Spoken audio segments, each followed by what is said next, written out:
a discussion of the GOP's debate and much more coming up.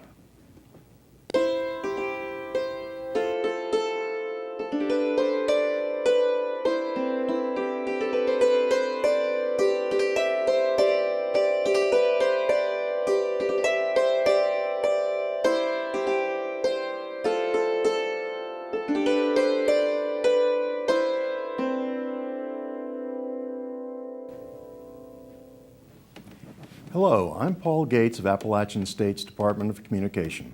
Welcome to the Academics.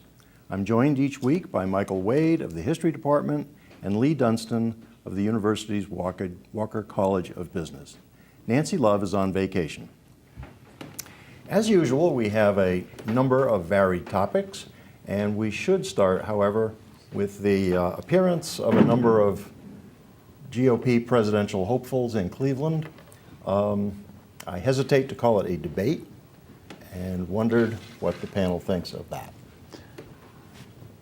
Well, you're right, it wasn't a debate. You can't have a debate with 10 people and canned questions coming from three more people. What we got was mostly, and it's undoubtedly what we'll get from the Democrats too, was a series of canned statements indicating the panelists' resumes and some of their positions. But beyond that, it was, except for a moment or two here and there where things got testy and provided a little audience entertainment, it was largely insubstantial in terms of actual issues that might do the Republic some good. My sense was that no one really won except maybe Kasich, who got in very late and ended up, I think, doing a lot. He was very appealing to, I think, the audience, and I'm guessing that he is going to go up in the polls substantially. And I think Jeb Bush held his own. Interestingly, I think Trump held his own. He maintained, although there's some very controversial things that he said that have been interpreted as misogynistic, things about women and so forth, he maintained, even in the face of that and in the face of the onslaughts about the bankruptcies of his corporations, he maintained his authenticity, looking right into the camera with his little pouty mouth, insisting that everything he did was just huge and great. So I think Trump kind of held his own. But what struck me as I looked at that field up there on the stage was that if you had Jeb Bush and John Kasich on a Republican ticket nominated in that same city in a year from now, Jeb Bush, the former governor of Florida with the Bush name, John Kasich with his media and political savvy, successful governor of Ohio, a very formidable Republican ticket. Whether the Republican establishment will be able to get that ticket in the face of Trump and some others on that stage is a whole separate question. But that would be a very formidable ticket, I think.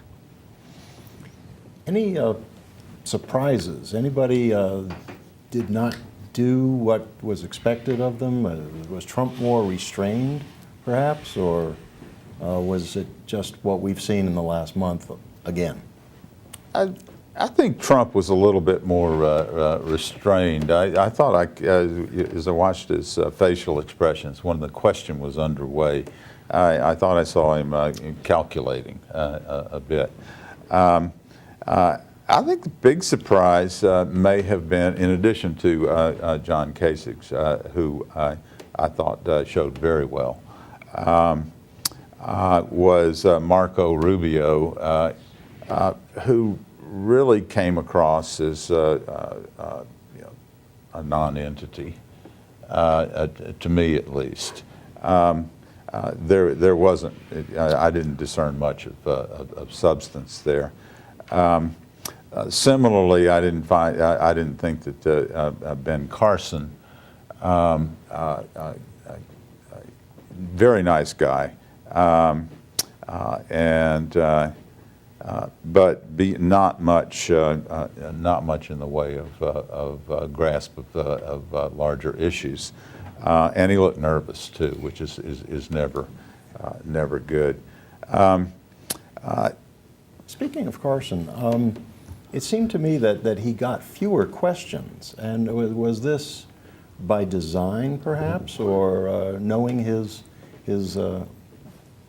slight grasp of the big questions, or did it just work out that way with the questions they wanted to ask? I don't know if they intended to do that or not, but it was pretty obvious that he had quite a bit less time than most of the others.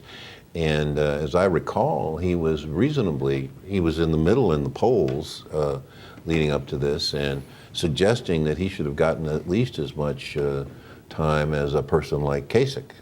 And I don't think he did. And he even commented on it himself, saying that he wondered if he was going to ever be called on again at one point. Right. Yeah. And he has an interesting demeanor, I think, arguably, in my view, the most laid-back demeanor of all the people. And I think he gets a lot of mileage out of that. I think there are a lot of people in these audiences, which is so curious, isn't it? That on the one hand, Carson, with this very laid-back, low-key approach to everything he says, and seemingly very thoughtful, and then you have Donald Trump, Mr. In-Your-Face, and they both appear to be, I think, to most audiences, authentic. It's curious to me. How about the other darling of the conservative base, Ted Cruz? How did he come off in this, Mike? Well,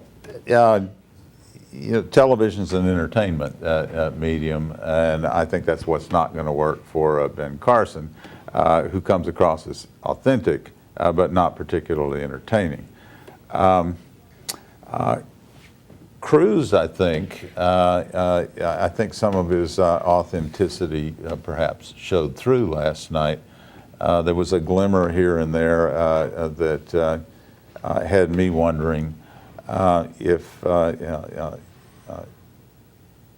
he strikes me as an angry person. And I found myself wondering, what the audience thought. I don't think he projected very well, and what I mean by that is I was left just wondering, what he might do if he became president. In fairness, I had that same thought in passing about Chris Christie, who's I think was clearly one of the most intelligent people up there. But that passage with about the Bill of Rights between he and the senator from Kentucky, Rand Paul, I hope he didn't mean what was implied in his response was that there were circumstances under which he would be willing to forego the Bill of Rights. I thought that was perhaps Paul's nicest moment in defending it. And I would like to believe that Christie didn't mean it. Yeah, I thought it was interesting that Christie would be able to, in such a kind of a unalloyed way, basically say the Fourth Amendment may need to be kicked to the curb under certain circumstances. Now, it's kind of shocking, but I think it appears to be the case that since September 11th, many Americans are willing to live with that. The refrain you constantly hear is, well, if you have nothing to hide, what's the problem with all of this invasion of privacy? And as I recall, Senator Paul was waving his finger and saying, get a warrant. It's in the Constitution. Right. Get a warrant. It's in the Constitution. And Christie didn't want to hear it. And in a different time, pre-September 11th, it wouldn't even be a question.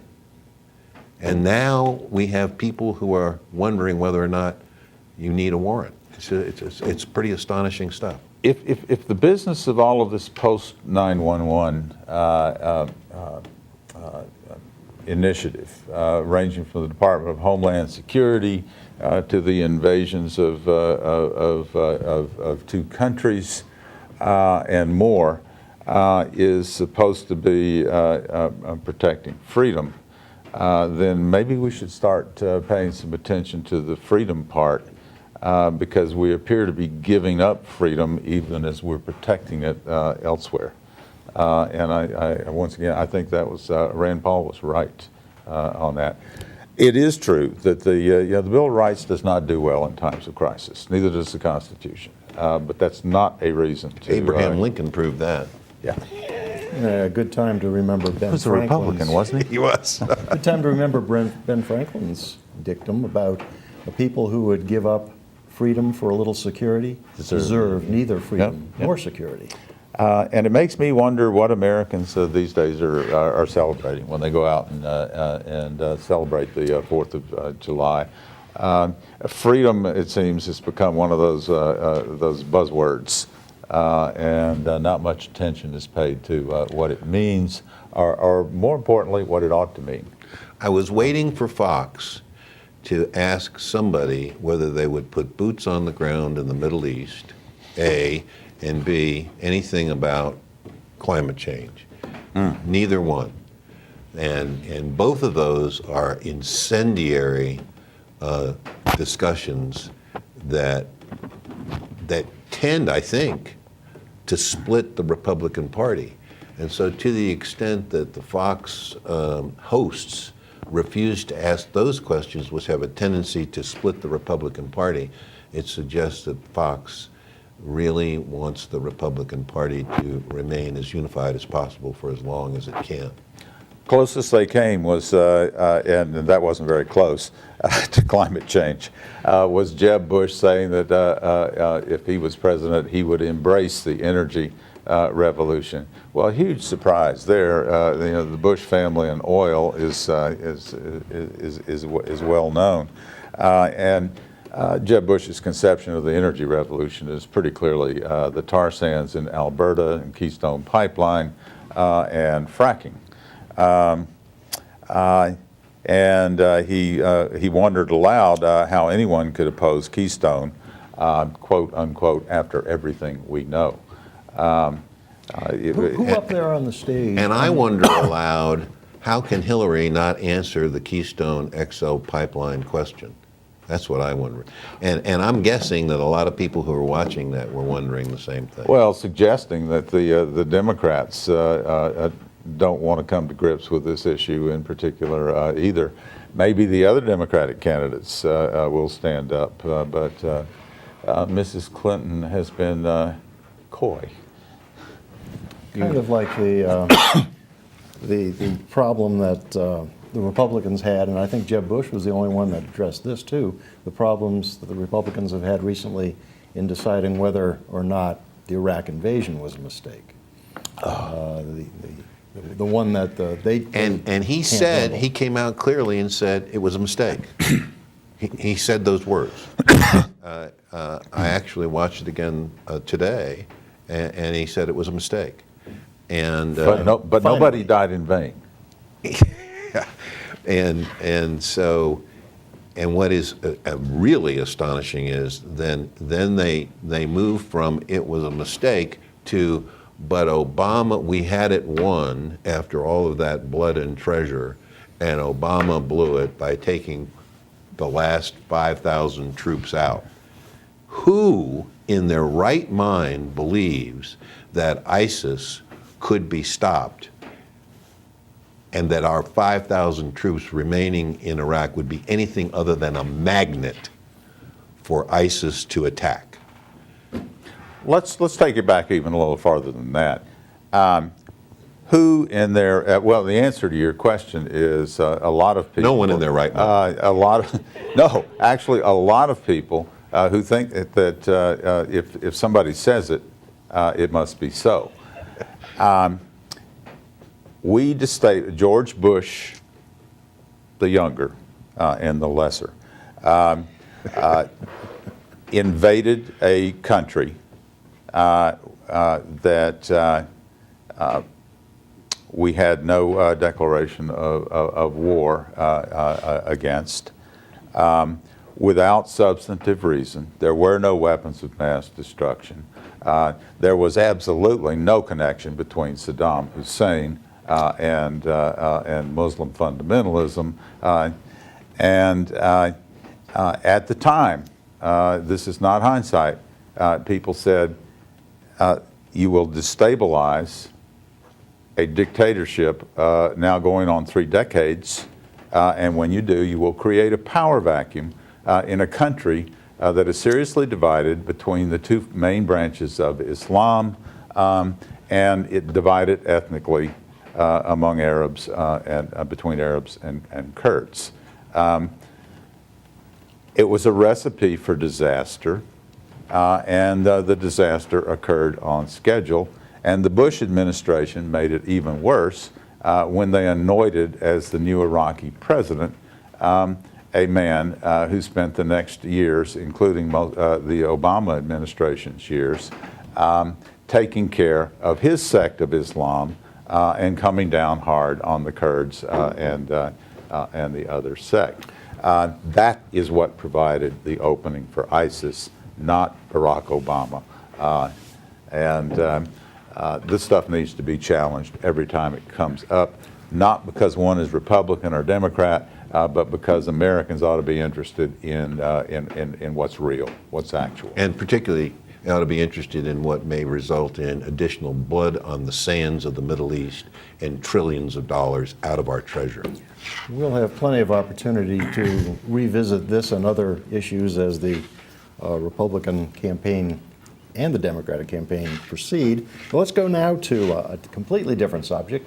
The decision by George Washington University to abandon the SAT and the ACT as requirements for admission to the university. Now, this is the largest private school that has done this so far, of about 850. We're a little over half now of the universities in the country that have gone this route. And what does this mean for the future of college admissions and the SAT and the ACT people themselves? Well, I find it striking that that most of the colleges that have led the way in this are colleges that most people think of as colleges which are really serious about higher education. They are less resistant, or they are more resistant, I should say, to the faddism that characterizes education. What has happened is that the SAT and the ACT are suffering from their own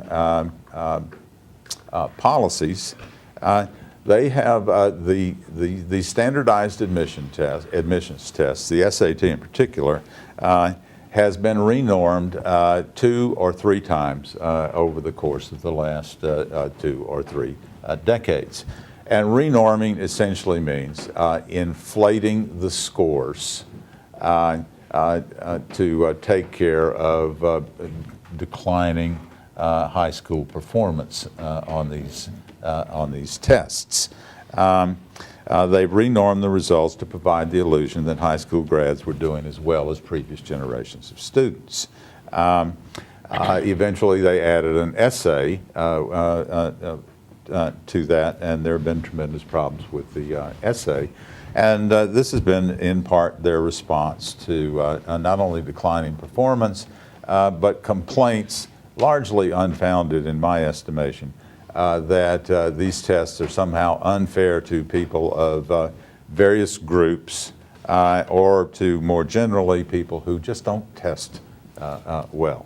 Does the addition of the essay not make more difficult the interpretation of scores? This is supposed to represent an objective measure of a student's ability, And when we introduce a subjective section to the test, like the essay, does this not create difficulties? What do you think of that? I think it does, and whatever problems that may exist, and I don't pretend to have any expertise in the way in which the SAT has been formulated or renormed, but my sense is we do need to have a tried and true and generally accepted objective examination, and we need to score it, and we need to pay attention. Now, if there's some concern about whether or not the exam is somehow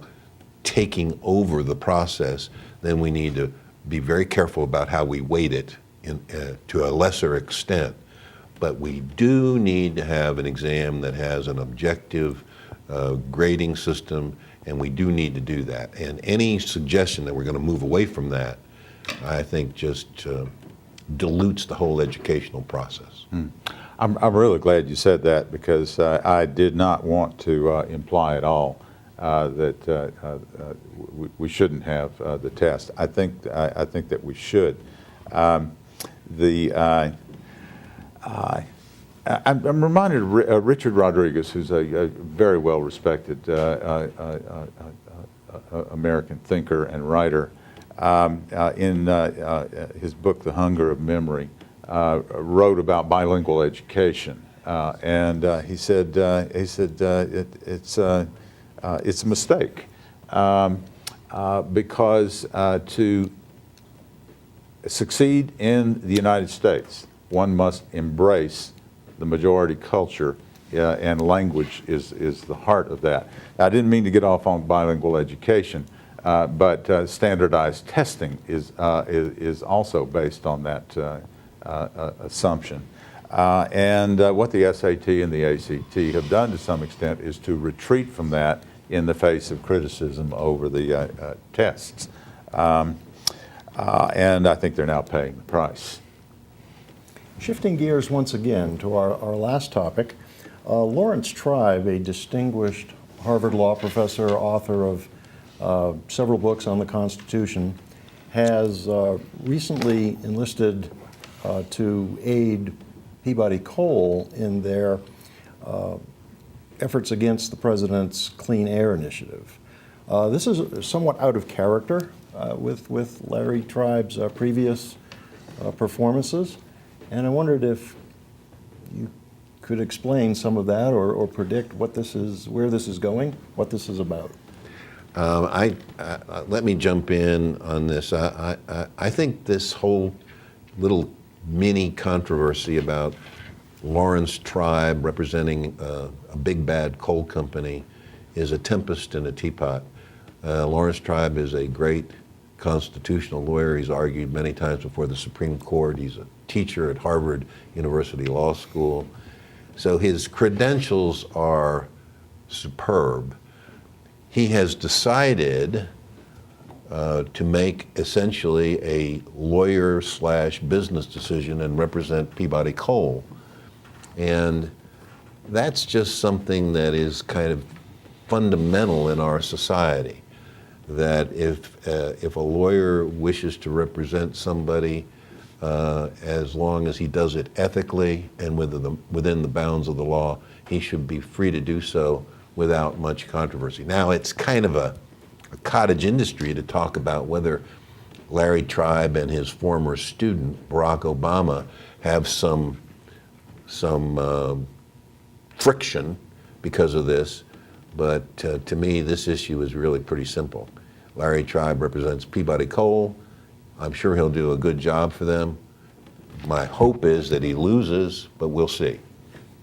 Any predictions after the coal industry's recent victory at the Supreme Court? Is this going to have some kind of effect on the result here? I don't know. I mean, I really don't know.